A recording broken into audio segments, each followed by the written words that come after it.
ये आकाशवाणी रायपुर है। प्रादेशिक समाचार बुलेटिन के साथ मैं निशा नैयर।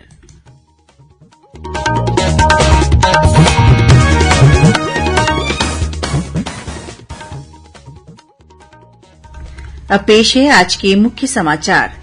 धर्मांतरण करने वालों का आरक्षण समाप्त करने की मांग को लेकर जनजाति सुरक्षा मंच छत्तीसगढ़ ने आज रायपुर में निकाली रैली।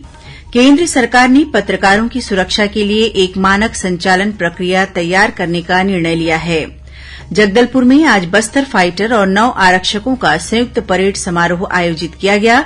बीजापुर, बस्तर और नारायणपुर जिले के 9 आरक्षक भी हुए शामिल। और राष्ट्रपति कल राष्ट्रीय पंचायत पुरस्कार सप्ताह का उद्घाटन करने के साथ ही उत्कृष्ट कार्य करने वाली पंचायतों को सम्मानित करेंगी।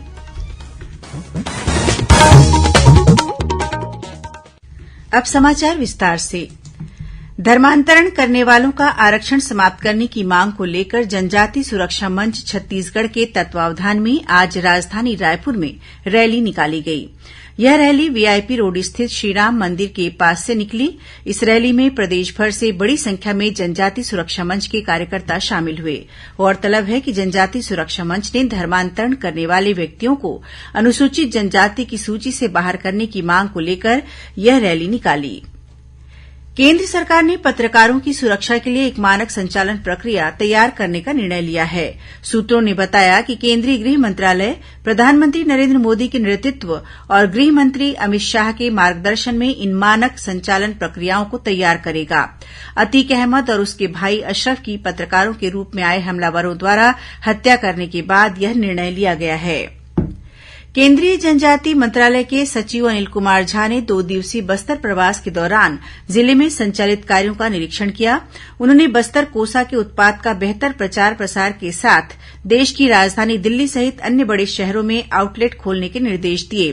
इस अवसर पर अनुसूचित जाति और जनजाति कल्याण आयुक्त शम्मी आबिदी ने बताया कि उत्पाद की बिक्री के लिए अमेजन और फ्लिपकार्ट से चर्चा की गई है। मुख्यमंत्री भूपेश बघेल ने छत्तीसगढ़ पावर कंपनीज के अधिकारियों और कर्मचारियों के लिए कैशलेस चिकित्सा सुविधा लागू करने और कंपनी के अभियंता संवर्ग को 3% तकनीकी भत्ता दिए जाने की घोषणा की है। श्री बघेल ने कल राजधानी रायपुर में आयोजित प्रदेश स्तरीय पावर इंजीनियर्स कॉन्क्लेव 2023 को संबोधित करते हुए यह बात कही। इस मौके पर उन्होंने कहा कि छत्तीसगढ़ जीरो पावर कट प्रदेश है। बिजली बिल हाफ योजना से लोगों को बड़ी राहत मिली है।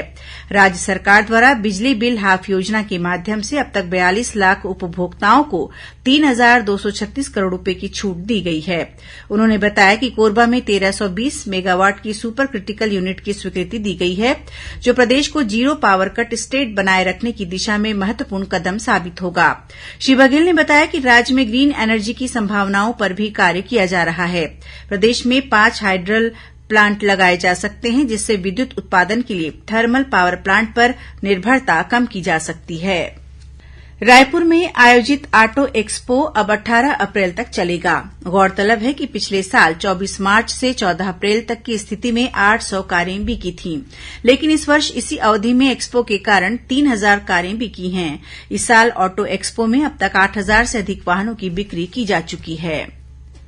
मुख्यमंत्री भूपेश बघेल का भेंट मुलाकात कार्यक्रम कल रायपुर उत्तर विधानसभा क्षेत्र में आयोजित होगा।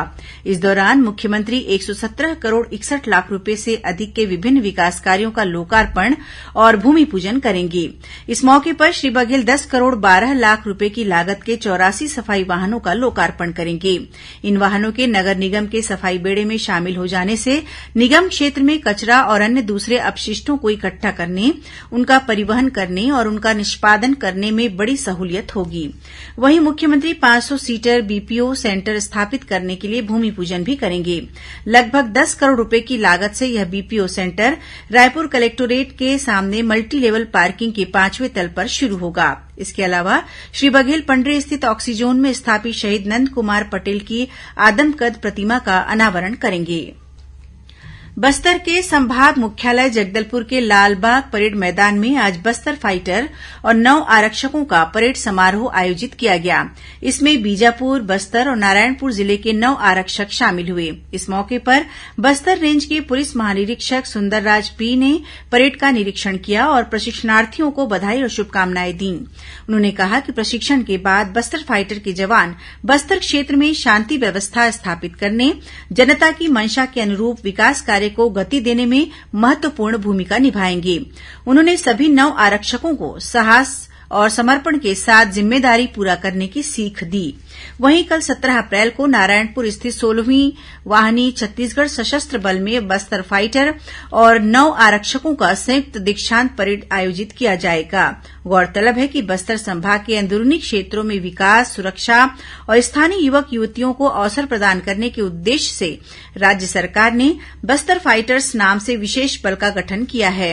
इसमें राजपत्रित अधिकारी, अराजपत्रित अधिकारी, प्रधान आरक्षक सहित कुल 2800 नए पदों की स्वीकृति दी गई है। प्रादेशिक समाचार आप आकाशवाणी रायपुर से सुन रहे हैं। छत्तीसगढ़ की खबरों से है आपका वास्ता और खबरों की विश्वसनीयता से है हमारा वास्ता। आकाशवाणी समाचार रायपुर के प्रादेशिक समाचार बुलेटिन के साथ ही हमारे समसामयिक कार्यक्रम आप रेडियो के अलावा अपने मोबाइल पर भी सुन सकते हैं। आकाशवाणी समाचार फेसबुक, ट्विटर और यूट्यूब पर भी उपलब्ध है। हमारा Facebook page Chhattisgarh news on AIR, Twitter handle CGAIR news और हमारा यूट्यूब चैनल है छत्तीसगढ़ AIR न्यूज। तो अब रेडियो के साथ ही आपके मोबाइल के जरिए भी हम पहुंच रहे हैं आप तक। छत्तीसगढ़ की हर खबर के लिए सुनते रहिए आकाशवाणी समाचार। अब आगे बढ़ते हैं बाकी के समाचारों की ओर। राष्ट्रपति द्रौपदी मुर्मू कल राष्ट्रीय पंचायत पुरस्कार सप्ताह का उद्घाटन करेंगी और पंचायतों के प्रोत्साहन के लिए राष्ट्रीय सम्मेलन में उत्कृष्ट कार्य करने वाली पंचायतों को पुरस्कार प्रदान करेंगी। इस अवसर पर राष्ट्रपति देश भर से 1500 से अधिक प्रतिनिधि मंडलों को संबोधित भी करेंगी। पंचायती राज मंत्रालय कल से 21 अप्रैल तक राष्ट्रीय पंचायत पुरस्कार सप्ताह का आयोजन कर रहा है। इस कार्यक्रम में केंद्रीय ग्रामीण विकास और पंचायती राज मंत्री गिरिराज सिंह, केंद्रीय पंचायती राज राज्य मंत्री कपिल मोरेश्वर पाटिल और केंद्रीय ग्रामीण विकास राज्य मंत्री फग्गन सिंह कुलस्ते भी शामिल होंगे। प्रदेश में आगामी शिक्षा सत्र से अधिक स्कूलों में बच्चे सुघ्घर पढ़वैया कार्यक्रम में निर्धारित अपेक्षित स्तर पर पहुंच सकें, इसके लिए अंगनामा शिक्षा 3.0 का आयोजन किया जाएगा। स्कूल शिक्षा विभाग ने इस संबंध में सभी जिला शिक्षा अधिकारी, जिला शिक्षा और प्रशिक्षण संस्थान के प्राचार्य तथा समग्र शिक्षा के जिला मिशन समन्वयकों को निर्देशित किया है कि इस कार्यक्रम को बड़े स्तर पर आयोजित किया जाए। वहीं इस कार्य में माताओं को जोड़ने के लिए एक्टिव मदर कम्युनिटी का गठन किया जाएगा। इस कार्य को निकट के स्कूलों की महिला शिक्षिकाओं की देखरेख में स्थानीय महिलाएं जिनके बच्चे प्राथमिक स्कूल में पढ़ते हों, उन्हें अनिवार्य रूप से शामिल किया जाएगा। इसी तरह माताओं को बच्चों की शिक्षा से जोड़ने के लिए इस वर्ष 25 अप्रैल को अंगनामा शिक्षा मेला यानी पढ़ई तिहार का आयोजन भी किया जाएगा। यह त्यौहार प्रतिवर्ष 25 अप्रैल को आयोजित किया जाएगा। प्रदेश में कोरोना संक्रमण के मामले लगातार बढ़ रहे हैं। पॉजिटिविटी दर 10.40% हो गई है। कल प्रदेश भर में हुए 4,328 सैंपलों की जांच में 450 व्यक्ति कोरोना संक्रमित पाए गए। रायपुर जिले में सर्वाधिक 55 व्यक्तियों में कोरोना संक्रमण की पुष्टि हुई है। वहीं कोरोना संक्रमण से कल रायपुर, राजनांदगांव और बिलासपुर जिले में एक व्यक्ति की मौत हुई है। इस समय 1700 से अधिक मरीजों का इलाज प्रदेश के विभिन्न अस्पतालों या होम आइसोलेशन में चल रहा है। उधर जांजगीर चांपा जिला अस्पताल के 4 डॉक्टर कोरोना की चपेट में आ गए हैं। सभी डॉक्टरों को होम आइसोलेट कर दिया गया है। जिला स्वास्थ्य अधिकारी ने इसकी पुष्टि करते हुए बताया कि जिले में फिलहाल कोरोना के 26 सक्रिय मरीज हैं। हिदायतुल्ला राष्ट्रीय विधि विश्वविद्यालय ने अपने नए अनुसंधान RHAS यानी अनुसंधान हब और स्पोक को लॉन्च किया। RHAS में 5 हब है, जिन्हें school of law technology, school of law and public policy, school of law and humanities, school of law and business और school of law and governance के रूप में संरचित किया गया है।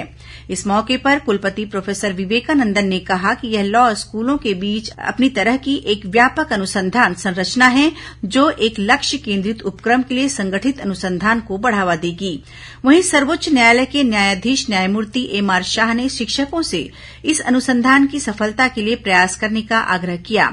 कार्यक्रम में आंध्रप्रदेश उच्च न्यायालय के मुख्य न्यायाधीश न्यायमूर्ति प्रशांत कुमार मिश्रा और न्यायमूर्ति संजय अग्रवाल भी उपस्थित थे। इंदिरा गांधी कृषि विश्वविद्यालय रायपुर का 9वां दीक्षांत समारोह 18 अप्रैल को आयोजित किया जाएगा। समारोह की अध्यक्षता राज्यपाल विश्वभूषण हरिचंदन करेंगे। वहीं मुख्य अतिथि के रूप में मुख्यमंत्री भूपेश बघेल उपस्थित रहेंगे। दीक्षांत समारोह के विशिष्ट अतिथि कृषि मंत्री रविन्द्र चौबे होंगे। समारोह में भारतीय कृषि अनुसंधान परिषद नई दिल्ली के पूर्व महानिदेशक डॉक्टर त्रिलोकचंद महापात्रा दीक्षांत उद्बोधन देंगे। समारोह में प्रतिभावान विद्यार्थियों को स्वर्ण पदक और उपाधि प्रदान की जाएगी। सहकारिता मंत्री डॉक्टर प्रेमसाय सिंह टेकाम ने कल सूरजपुर जिले के ग्राम केरता में मां महामाया शक्कर कारखाना में नवनिर्मित कोजनरेशन पावर प्लांट का शुभारंभ किया। इस प्लांट में 2 मेगावाट विद्युत का उत्पादन होगा। इससे शक्कर कारखाना को हर महीने लगभग 1 करोड़ रुपए की अतिरिक्त आय होगी। इस मौके पर डॉक्टर टेकाम ने कहा कि इस प्लांट के शुरू होने से कारखाना और किसान दोनों को लाभ होगा।